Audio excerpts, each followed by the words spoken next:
Hello, welcome to Oxford Heirlooms. Now today I'm going to begin to construct the body of the gown. Okay, in particular, I'm going to do the shoulder seams with a little bit of entree because I like for as much as possible, if it's not a French seam, I like to use entree at the seams. So I've got the back pattern pieces and the front piece, which I cut out, but I'm going to put the back piece aside for just a minute, and I'm going to start with my front piece. So I need to unpin this.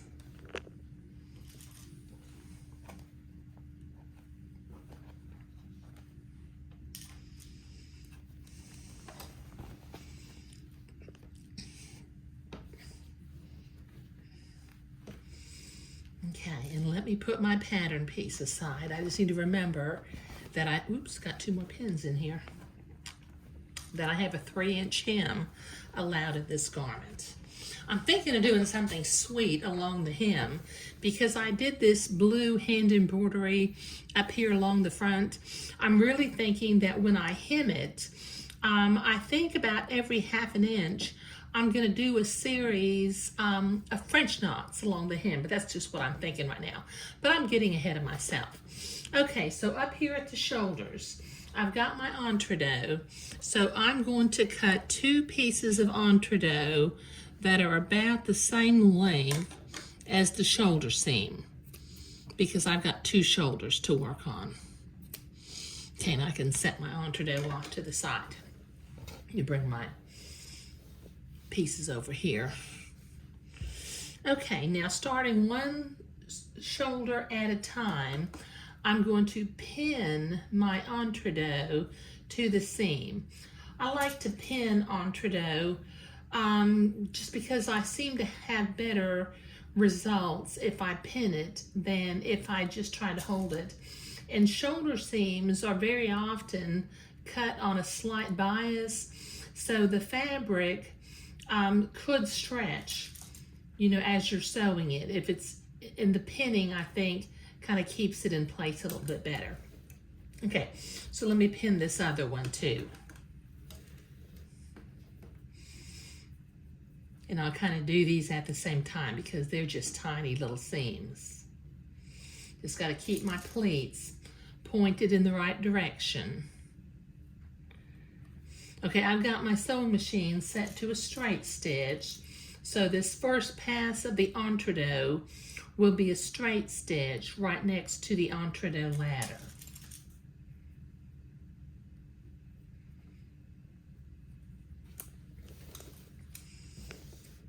Okay, so I'm going to bring my fabric over here to the sewing machine. Let me see if I can zoom in just a little bit. I don't want to zoom in too much because the other day I did a video where I zoomed in and I ended up being off camera a lot, which was embarrassing, but I didn't have any way of editing the video. Okay, so just stay right to the right of the entree ladder and don't pierce the entree.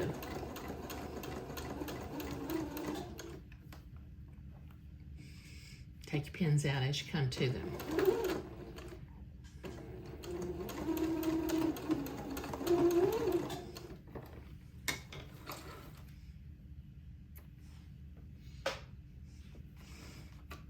Okay, let me sew the other one.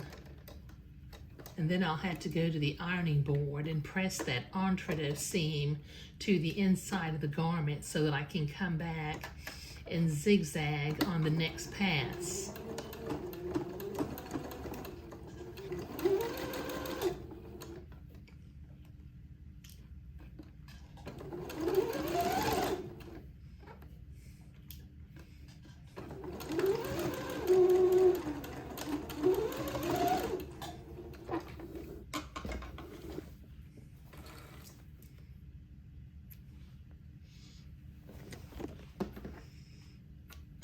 Okay, so I'm going to go to the ironing board and I'm going to press that entree seam toward the inside and then come back and zigzag. So this will take me a minute at the ironing board.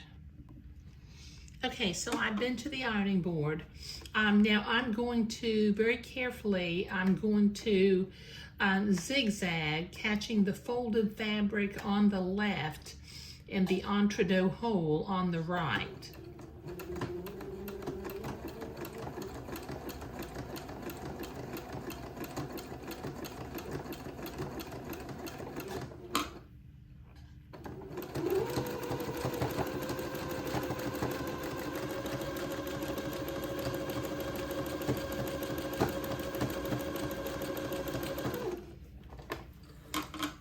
Okay. Okay, I'm going to zigzag the other one in a little bit, but what I need to do next is I need to use my specialty scissors and trim this seam kind of close to the zigzag line.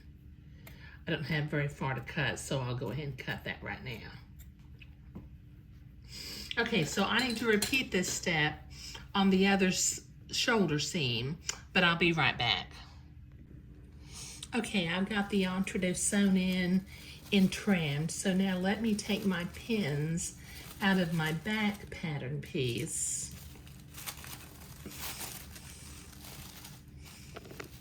I've got some fold lines for the center back, but I'll work on that a little bit later.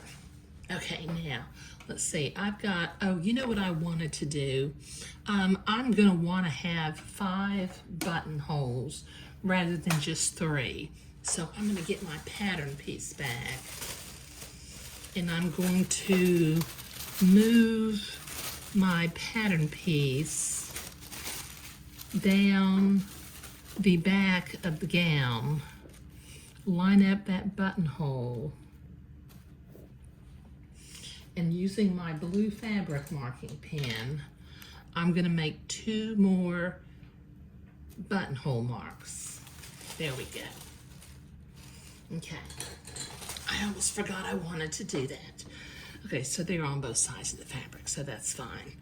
Okay, so I am going to, one at a time, let me get one piece, one back piece, set one off to the side.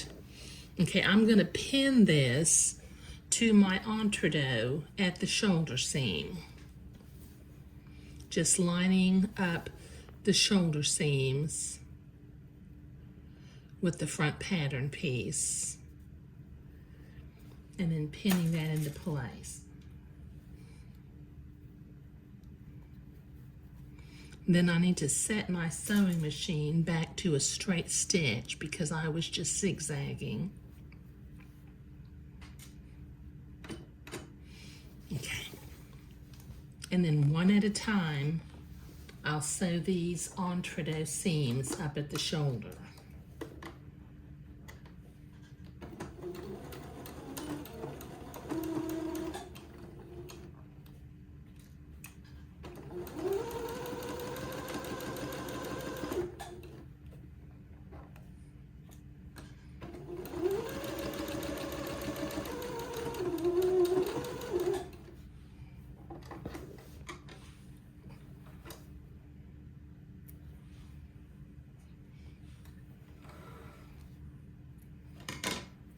Okay, now I need to repeat that process for the other shoulder, so I'll be right back.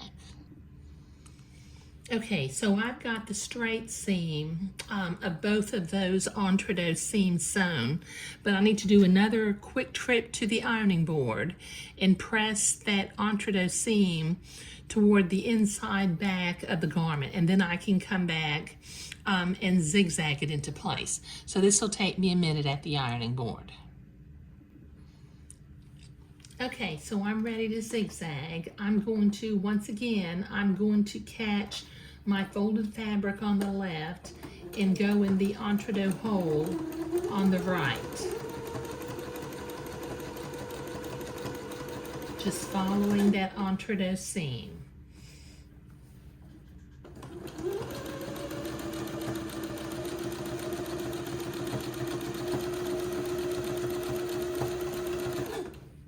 Okay.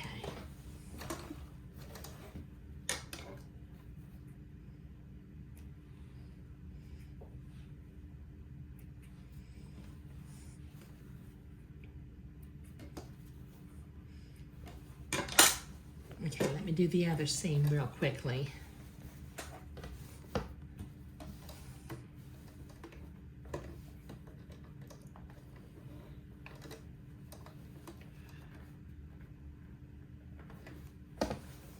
Once again, catching the entree on the right and the folded fabric on the left.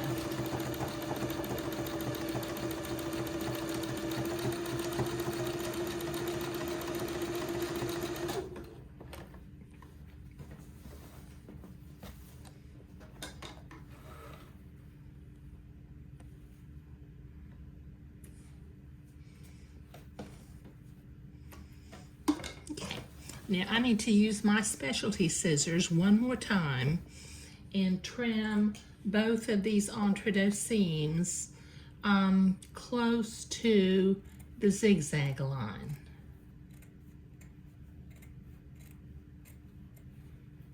Let me get the other one done. Got a little extra entree hanging out here, but that's okay. I'll take care of that later.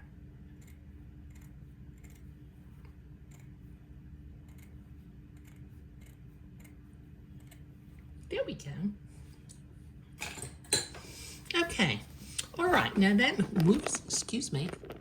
Okay. That makes for just lovely seams up at the shoulder of the garment. And it's one of those things, you know, if you go into some of the children's stores that are selling what they call heirlooms, you will discover that the use of entree is really what separates fine sewing from mass production, which is some of what they're selling in some of the stores these days. But sewing the shoulder seams with entree was what I was doing today. Thank you.